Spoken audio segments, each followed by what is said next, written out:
X-Men Omega. I got the foil cover here.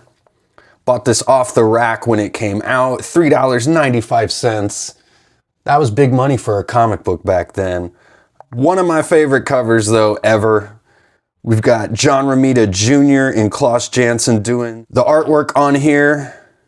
Romita doing the pencils and Klaus Janson doing the inks. And then they put this really incredible looking foil effect. They don't do it like this anymore. Got Roger Cruz doing the artwork in this book.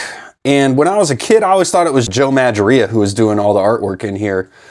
You know, as a kid, I would never really pay attention too much to the credits. I would just go by vibes, you know, and Roger Cruz has that Joe Madureira vibe for sure. The X-Men all together from all the different teams, what's left of all the teams, they've all gathered here into like one big X-Men team here. So I really like this X-Men team. This here, Dark Beast, who is a pretty big player in not just this Age of Apocalypse, but also from what I've seen, I haven't read it yet, but the conclusion to the Age of Revelation that's going on right now in Marvel Comics.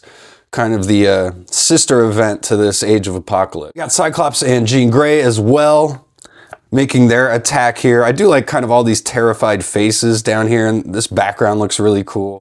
X-Man shows up, and Magneto knows who he is. He says, "You are the one."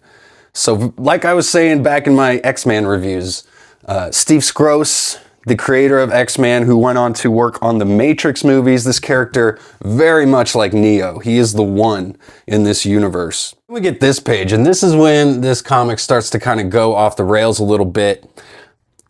Colossus is starting to lose his mind, and he's trying to run into the M'Kraan crystal along with Illyana and Destiny, but this is going to screw up all their plans. We see the Sugar Man sneak out of Colossus's boot here, and he actually goes into the M'Kraan crystal. And that makes sense because there is no other Sugar Man in the alternate reality, so he's able to do that.